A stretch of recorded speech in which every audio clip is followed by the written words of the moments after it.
మాజీ ముఖ్యమంత్రి వైసీపీ అధినేత ఈ నెల 20వ తేదీన ఉదయం 10:30 అక్రమార్జన అక్రమాస్తుల కేసులో నాంపల్లి సిబిఐ కోర్టుకు హాజరు కానున్నారు. ఆయన చివరిగా 2020 జనవరి 10న నాంపల్లి సిబిఐ కోర్టుకు హాజరయ్యారు. 2020 ఫిబ్రవరి 15న సిబిఐ స్పెషల్ కోర్టు జగన్మోహన్ రెడ్డికి వ్యక్తిగత హాజరు నుంచి మినహాయింపించింది. 2019లో ముఖ్యమంత్రిగా ఎన్నికయ్యాక కార్యనిర్వహణలో భాగంగా తాను ప్రతి వారం సిబిఐ కోర్టుకు హాజరు కాలేనని వ్యక్తిగత హాజరు నుంచి మినహాయింపు ఇవ్వాలని కోరారు ఆయన. అప్పటి నుంచి జగన్మోహన్ రెడ్డి అక్రమార్జన కేసులో కోర్టుకు హాజరు కావటం లేదు.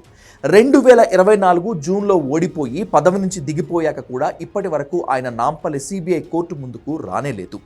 జగన్మోహన్ రెడ్డి ఇటీవల యూరప్ విదేశీ పర్యటనకు వెళ్ళినప్పుడు షరతులను అతిక్రమించారని, తన వ్యక్తిగత ఫోన్ నెంబర్ ఇవ్వలేదని సిబిఐ నాంపల్లి స్పెషల్ కోర్టుకు నివేదించింది.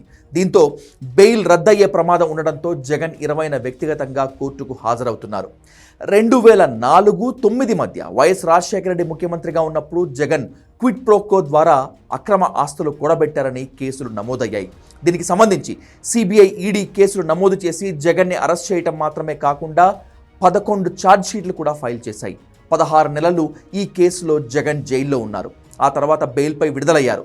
ముఖ్యమంత్రి అయ్యే వరకు ప్రతి శుక్రవారం నాంపల్లి సిబిఐ కోర్టుకు వ్యక్తిగతంగా హాజరవుతూ ఉండేవారు జగన్మోహన్ రెడ్డి. ఆయన ముఖ్యమంత్రి అయ్యాక సెక్యూరిటీ సమస్యలు, అడ్మినిస్ట్రేటివ్ వ్యవహారాల దృష్టిలో పెట్టుకొని కోర్టుకు వ్యక్తిగతంగా హాజరయ్యే విషయంలో మినహాయింపు తీసుకున్నారు. అయితే ఇటీవల జగన్ సిబిఐ కోర్టులో లేటెస్ట్ మెమో వేసుకున్నారు. తాను వ్యక్తిగతంగా కోర్టుకు హాజరు కావటం సెక్యూరిటీ వల్ల ఇబ్బందికరమని, వీడియో కాన్ఫరెన్స్ ద్వారా ప్రతివారం హాజరవుతానని కోరారు. కానీ ఈలోపే సిబిఐ జగన్ బెయిల్ కండిషన్స్ అతిక్రమించారని కోర్టుకు ఫిర్యాదు చేయడంతో ఈ నెల 20న వ్యక్తిగతంగా హాజరు కావాల్సి వస్తోంది.